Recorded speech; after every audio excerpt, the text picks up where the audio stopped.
44 minutos, 7:44. Ya tenemos en cabina de Unión Radio al abogado Rogelio Valencia. Él es asesor jurídico parlamentario y actualmente va a la contienda electoral. Participa como candidato a la Asamblea por el Distrito 2 Guayas, Izquierda Democrática, lista 12. Abogado, qué gusto tenerlo el día de hoy. Buenos días y bienvenido a los micrófonos de Unión Radio. Un saludo, mi estimada Lisset, un saludo, mi estimado señor periodista. Un placer nuevamente estar con ustedes, pues, y siempre un fuerte abrazo y saludo a toda la ciudadanía que nos escucha y nos ve a través de los medios digitales de Unión Radio. Abogado, anteriormente lo hemos tenido como analista y asesor de temas legislativos que se llevan en el país y actualmente su aspiración es llegar a la Asamblea Nacional para hacer todo eso lo que usted antes nos ha comentado como expertos en el tema. Ahora, ¿qué lo motiva ir a la Asamblea Nacional? La motivación principal es que como activista social uno tiene que entender que llega a un punto en el cual hay una limitante. La limitante es que el activista social, las personas que hacemos opinión, la academia, siempre de alguna u otra manera tiene un espacio para de alguna u otra forma ampliar criterios y conocimientos.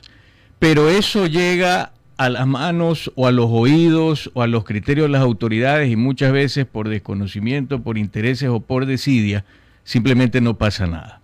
La única manera de lograr que pase algo es cuando los ciudadanos que conocen, en este caso el tema parlamentario, el tema legislativo, deciden participar en la real participación máxima que tiene un ciudadano, que es ir a una contienda electoral de elección popular.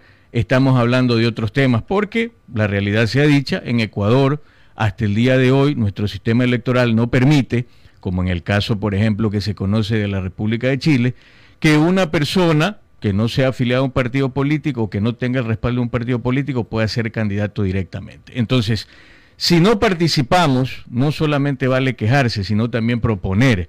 Y la forma de proponer de manera efectiva y activa es participando, no solamente para criticar lo que se ha hecho mal, sino lógicamente para no solo plantear, sino llevar a cabo trabajos que uno como activista social viene realizando. Caso concreto, en el caso de quien le habla, ya viene atrás de un proceso de lograr que exista una ley para el tema de la atención directa para los niños y adolescentes con cáncer, porque sus tratamientos son diferentes, diversos, distintos, pero venimos en este trabajo con la Asociación de Padres, Niños y Adolescentes con Cáncer desde el año 2022 y hasta ahora nada.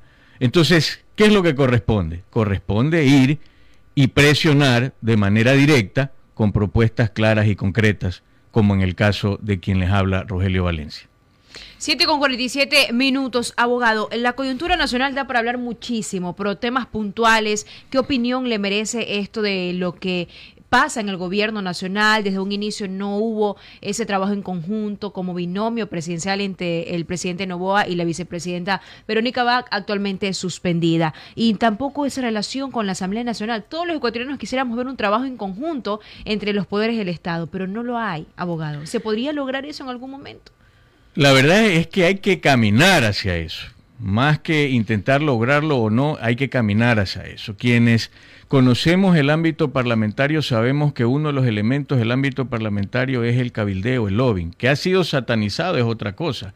Pero eso es necesario ¿para qué? No para estar negociando el puesto, el carguito, sino para realmente poder llevar, primero, acuerdos mínimos para lograr grandes consensos de temas nacionales. ¿Cuál es el tema de urgencia nacional en este momento? La crisis energética.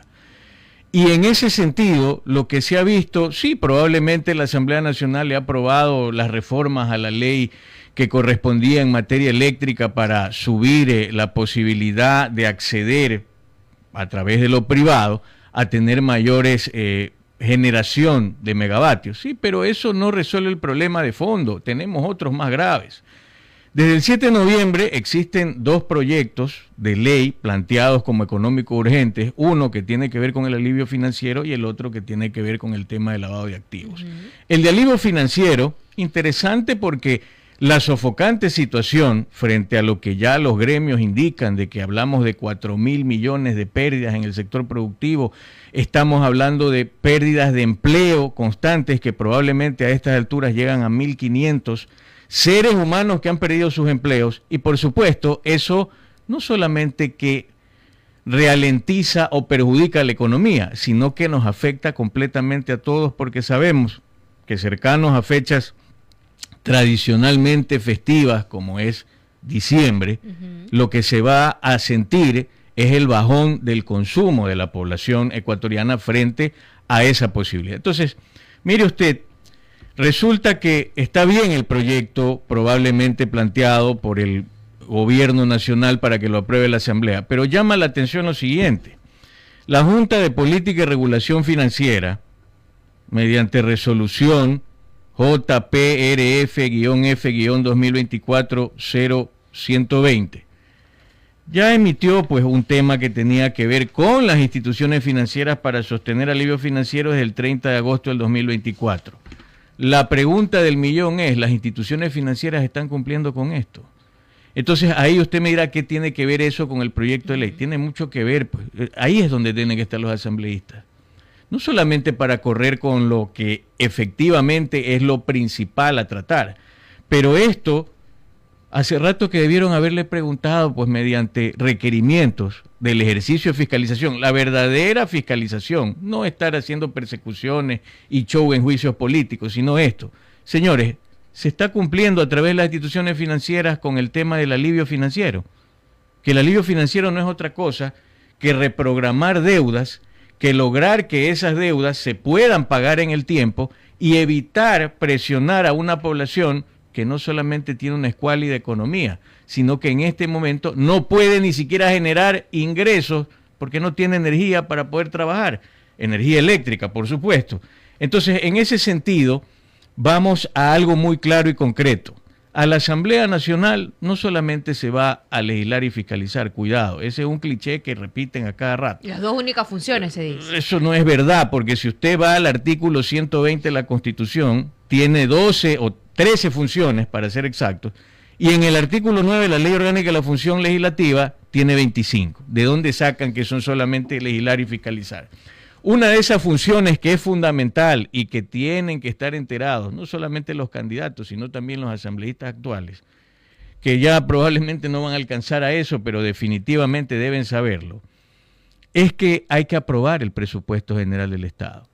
Para quienes vamos en este camino y sabemos que eso es el punto álgido para que pueda funcionar un Estado, hay que revisar correctamente para que a partir de esas asignaciones presupuestarias no se tengan los problemas que posteriormente se tiene. ¿Por qué? Porque se recortan las asignaciones en sectores tan fundamentales como es el de salud, como es el de educación. Y ahí después simplemente lloramos sobre mojado. Entonces hay una corresponsabilidad. Justamente por ese manejo ligero o muy apresurado de aprobar rápido por aprobar, alzar la mano, aplastar el botón, porque ahora se aplasta un botón, simple y llanamente se tiene después problemas que el Ecuador no puede superar de fondo, ¿no? Entonces, yo creo que a partir de ahí debemos entender que la reflexión de un candidato asambleísta no es que les vaya a ofrecer los postes, el adoquinado, el tema que tiene que ver con el asfaltado, porque eso no hace un asambleísta, eso es mentira. Lo que un asambleísta pero eso es lo que conquista los oídos. Por lo general, eso es lo que plantean y engañan, porque la gente después simplemente queda totalmente con los churos hechos, porque no tiene esa capacidad. El asambleísta, por naturaleza, ni siquiera maneja presupuesto. Otra cosa, el asambleísta tampoco es una persona que le va a colocar en los trabajos a la gente. No tiene ni siquiera esa capacidad, eso es mentira. Entonces, nuestros cibernautas, nuestros radioescuchas, lo que deben tener claro y deben conocer es que un asambleísta lo que tiene que convertirse es en el nexo con la ciudadanía para lograr esos objetivos que requiere. ¿Cómo un nexo? El nexo es que si, por ejemplo, uno va por la circunscripción 2, no significa que el asambleísta solo va a legislar por la circunscripción 2. ¿Qué contiene la circunscripción 2? Tarqui Rural, Chongón, Colinas de la Florida, Lomas de la Florida, Nueva Prosperina, Juan Montalvo, San Felipe, Samanes 7, Vergeles 2, Huancabil, Corquidias, Mucholote, Metrópolis, Vergeles 1, Sauces, Guayacanes, lo que es Villa Bonita. Pero no es que va a legislar solo para ese sector o para esa población. Legisla igual a nivel nacional, pero se convierte y puede ser en el ejercicio de su cargo el nexo adecuado con esa población para que cuando se trate un tema que tenga que ver con una fiscalización, por ejemplo, al municipio de Guayaquil sobre un punto álgido que tenga que ver con temas de que se cumpla una ley que está vigente y que no se cumple mediante ordenanzas, definitivamente ahí viene la presión, no persecución, la presión que se ejerce a través de una fiscalización. Caso concreto le doy, por ejemplo, está establecido por ley, una ley que ya está vigente desde el 2022, el tema de los comerciantes los autónomos y por supuesto aquellos que son pequeños comerciantes. ¿Qué dice esa ley? Y por supuesto ya en este año, en julio, salió el reglamento por parte del gobierno. Indica con claridad meridiana que desde hace 6 meses, estamos hablando del 2022 y luego ahora el 2024, le dan asimismo tiempo, más que tiempo, le dan un ultimátum para que cumplan con emitir ordenanzas que regulen el tema de los trabajadores autónomos y por supuesto de los comerciantes minoristas. Yo le pregunto, ¿en Guayaquil, en Quito y en el resto de cantones existen esas ordenanzas? No. ¿Y qué espera la Asamblea para que se cumpla la norma que han emitido? Porque no solamente se trata de aprobar, es verdad que hay una unidad que se llama de seguimiento de la ley. Pero eso creo que pasa con todo abogado, se aprueba la ley y ahí quedó. Quienes votaron a favor bien, quienes votaron en contra bien y quienes se abstuvieron también. Es el error de concepto de la fiscalización. Es el error de desconocimiento incluso de las funciones que le acabo de indicar, tanto en Constitución como en la Ley Orgánica de la Función Legislativa. Porque aprobada la ley, ojo, una ley que normalmente tiene que tener un trabajo mixto, porque normalmente también el problema de las normas y que la gente dice, y tienen razón, de que tenemos un enmarañamiento de normas, una telaraña de normas, pero son letra muerta y no se aplican. ¿Eso por qué? Porque cuando surge una norma, por lo general solo se hace el escritorio. Tiene que trabajarse el escritorio con el territorio para que una norma realmente tenga efecto en la población. Cuando ya logra eso y usted tiene la aprobación de una norma, que por cierto lo que hace la Asamblea es aprobar el proyecto pasa al presidente de la República, el presidente de la República tiene la capacidad de vetarlo totalmente, parcialmente o constitucionalmente, o simplemente sancionarlo y decir publíquese en el registro oficial. Si logra llegar a la publicación en el registro oficial o que entre en vigencia esa ley, lo correcto es que la Asamblea haga el seguimiento del cumplimiento de la norma. Y por supuesto, si la disposición transitoria de una norma, que normalmente una norma lo que tiene es una exposición de motivos, los considerandos, el articulado, disposiciones generales, transitorias, derogatorias y la disposición final, definitivamente esa norma lo que se tiene que buscar es que se cumpla.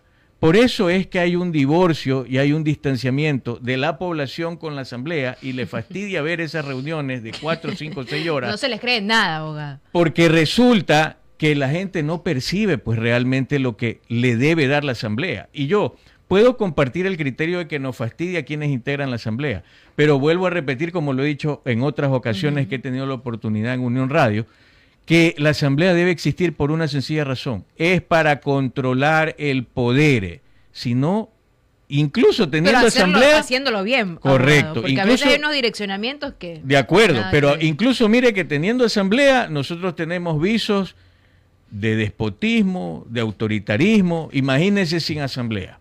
Entonces, lo que se necesita es renovar y oxigenar la conformación de la Asamblea para que usted tenga, primero, altura en los debates, segundo, tenga eficiencia en lo que no solamente se trata, sino que se aprueba, y finalmente se pueda lograr que eso lo perciba y lo reciba la ciudadanía. Abogado, pero no se debe cambiar el método de elección, porque como bien usted decía hace unos minutos, se necesita estar afiliado a un partido o movimiento político para participar. Pero si usted quisiera hacerlo independiente, lo hace. Pero lamentablemente la ley no da. La ley no da, y por esa razón yo, a pesar de que por formación... Y abogado, ¿usted no cree que seguiríamos en lo mismo igual?